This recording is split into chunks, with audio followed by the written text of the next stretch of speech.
Guys, welcome back to our channel. My name is Ritu. और जैसे कि आपने नोटिस किया होगा, हमने चैनल का ना नेम चेंज किया है। तो किसी ने नहीं नोटिस किया तो अब जाके देख लेना, और नया नाम कैसा लगा मुझे कमेंट में जरूर बता देना। और आज तक देखो, हम लोग ना अपनी लाइफ का सारा अच्छा पार्ट आपके साथ शेयर करते हैं, वीडियो में ट्राई करते हैं कि आपका एंटरटेन हो पूरा। लेकिन देखो, सबकी लाइफ ऐसी तो होती नहीं है। लाइफ रियलिटी में भी सैड होती है, प्रॉब्लम हमारी लाइफ में भी है। कभी कभी ऐसा टाइम भी आया था कि हमें भी ऐसे रिग्रेट हुआ था कि हाय राम, हम कनाडा क्यों आ गए, ना ही आए होते, इंडिया ही अच्छा था, वहीं रह गए होते। तो आज की वीडियो में हम आपके साथ वो अपना मोमेंट शेयर करेंगे जिस टाइम पे हमें ये रिग्रेट हुआ कि क्यों आए हम कनाडा, काश हम ना आए होते। तो चलिए वीडियो स्टार्ट करते हैं और सबसे उनका रिव्यू लेते हैं। मेरा सबसे डिफिकल्ट टाइम था जब मैं यहाँ पे लैंड हुआ था पहले दिन। तो मेरे लिए सबसे डिफिकल्ट मोमेंट ये था जब मैं कनाडा लैंड हुई। तो मैं प्रेग्नेंट थी और मैं 7 मंथ प्रेग्नेंट थी। मेरे को यहाँ पे मतलब कोई प्रायोरिटी नहीं दे रहा था मेडिकल में। मेरे लिए सबसे डिफिकल्ट टाइम वो था। एक ऐसा मोमेंट था जब मैं अपने घर वालों को बहुत मिस कर रहा था। मेरा सबसे रिग्रेट वाला मोमेंट रहा था कनाडा आने का, जब मेरे को जॉब मिली थी। उसके बाद में मेरा लगेज नहीं आया।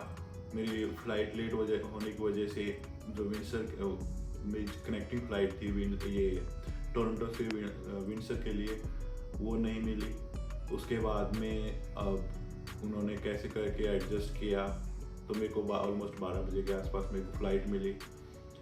उसके बाद जैसे ही फ्लाइट बोर्ड करने के बाद में पहुँचे विंडसर में, ज़्यादा लंबी नहीं थी क्योंकि पास में ही ऑलमोस्ट ये 300 किलोमीटर के आसपास था, तो 1 घंटे की फ्लाइट थी।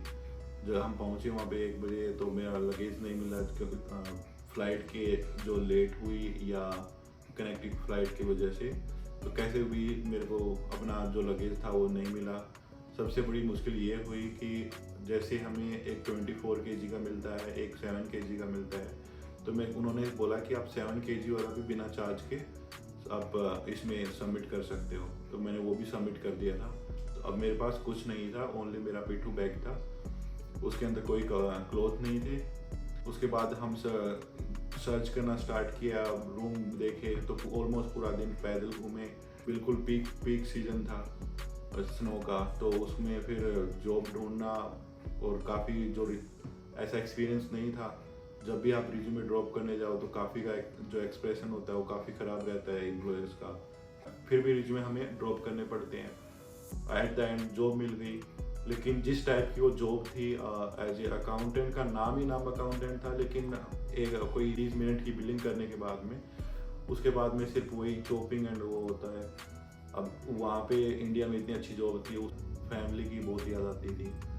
मेरा लड़का था, वो काफ़ी रोता था घर में। तो ये सब चीज़ों को देख के कभी फील होता था कि शायद यहाँ नहीं आते तो ठीक रहता। फिर परमानेंट जॉब मिली, तो ये 2-3 साल का स्ट्रगल करने के बाद में अभी फील होता है कि हाँ, शायद वो स्ट्रगल सफल रहा। तो गाइज, मुझे यहाँ पे आए हुए अभी 1 महीने से थोड़ा ज़्यादा हुआ। मैं 15 सितंबर को आई थी, और जब मैं आई थी तो मैं 7 मंथ प्रेग्नेंट थी। और आने के बाद मुझे यहाँ पे हेल्थ कार्ड बनवाना था, जिसमें मुझे सबसे ज़्यादा डिफ़िकल्टी हुई। मतलब मैंने 5 से 6 चक्कर मतलब सर्विस ओंटारियो के काटे हैं। मेरे को लाइंस में खड़ा होना पड़ता था। मुझे उस मोमेंट पे ऐसी फीलिंग आती थी कि यार शिट, मैं क्यों कनाडा आ गई। मतलब मैंने क्या गलत, मतलब या तो मैं बाद में आ जाती, या फिर मतलब पता नहीं, बस मुझे बहुत ज़्यादा सैड फील होता था, बहुत ज़्यादा प्रॉब्लम होती थी, क्योंकि उस टाइम इतने मूड स्विंग्स भी थे। बट 5 से 6 चक्कर काटने के बाद फाइनली मुझे मेरा हेल्थ कार्ड मिला। देन मुझे पता लगा कि मुझे यहाँ पर डायरेक्ट मतलब मैं डॉक्टर से नहीं मिल सकती हूँ, मुझे पहले अपने लिए कोई फैमिली डॉक्टर हायर करना पड़ेगा। मैंने उसके लिए फिर अप्लाई किया। उस फैमिली डॉक्टर से मिलने की डेट भी मुझे हफ्ते से 2 हफ्ते बाद की अपॉइंटमेंट थी। उनसे मिलने के मुझे बात पता लगा कि मेरे को टेस्ट वगैरह करवाने के लिए भी अपॉइंटमेंट लेनी है। इन सब के बीच जाना आना, डेली बार बार उठना, कभी 3 बजे, कभी 2 बजे, कभी सुबह मॉर्निंग में 7 बजे। तो मेरे लिए बहुत डिफिकल्ट था। इस मोमेंट पे मुझे लगता था कि यार मतलब गलती तो नहीं थी अभी आके। बट फिर फाइनली मुझे डॉक्टर मिले। बट यहाँ के डॉक्टर्स, ठीक है, इनका प्रोसीजर कुछ अलग होगा, बट काफ़ी अच्छे से उन्होंने मुझे ट्रीट किया। सारी प्रॉब्लम्स मतलब अच्छे से, ऐसे कोई जैसे होता है ना कि एक क्लाइंट को निपटाना, पेशेंट को निपटाना, ऐसा कुछ नहीं था। बहुत टाइम देके काफ़ी अच्छे 20-25 मिनट आपसे कंसल्टेशन लेंगे, अच्छे से बात करेंगे। अच्छा था, बट वो एक मोमेंट पे ऐसा लगा था कि यार शिट वाला, और बाकी तो सब बढ़िया। तो जब मैं कनाडा आया, मुझे घर से मतलब कि कुछ खाना वगैरह बनाना नहीं आता था। तो कनाडा आया, पहले 10-12 दिन अपने दोस्तों के साथ, तो खाने पीने की कोई टेंशन नहीं थी। फिर उसके बाद जब मैं नवे घर पे शिफ्ट हुआ तो वहाँ की किचन बहुत गंदी थी, कुछ खाना खाने का मन नहीं करता था, कुछ बनाने का मन नहीं करता था। फिर हेल्थ मेरी ख़राब होने लगी। फिर 10-12 दिन बाद ही मुझे पहले भी स्टोन की प्रॉब्लम थी। फिर उसके 10 दिन बाद जब मैं नवे घर पे शिफ्ट हुआ, उसके बाद से मुझे स्टोन की पेन शुरू होने लग गया, हल्के हल्के हल्के हल्के हल्के हल्के। और मैं ना खाना बना पाता था, ना मैं कुछ कर पाता था। फिर मुझे कॉलेज भी जाना है, उस टाइम कॉलेज था, चल रहा था। तो फिर कॉलेज जाना, कॉलेज से आना, कुछ पता नहीं था कि भाई क्या करूं क्या ना करूं। घर पे भी नहीं बता सकता था कि घर पे बहुत टेंशन हो जाएगी। तो फिर मैं ऐसे ही करता रहा। फिर कोई ऐसे बोलता था कि भाई लिम्का पी, कोई बोलता था पानी पी, कोई बोलता था बियर पी। तो फिर ऐसे ही चला। फिर मैंने कहीं ना कहीं से पानी पुनी पीता रहा, दर्द होता रहा। पूरी रात में सोता नहीं था, कभी जमीन पे सोया, कभी बेड पे सोया, ना खाना मिलता था। उस टाइम घर वालों की बड़ी आदत आती थी कि उस टाइम तो हमने चलो जिस टाइम मम्मी खाना देती थी उस टाइम कदर नहीं करी कि हाँ भाई नहीं अभी नहीं खाना, ये नहीं खाना। उस टाइम बड़ा दुख होता था, बड़ा रोना आता था कि यार ऐसा नहीं करना चाहिए, ये नहीं करना चाहिए, वो नहीं करना चाहिए। फिर वहीं पे पत्थरी की दर्द, घर पे नहीं बोल सकते। घर वालों की उस टाइम बड़ी याद आती थी कि भाई हाँ अगर घर वाले होते तो फटाफट मुझे डॉक्टर के पास लेके जाते, ये करते वो करते।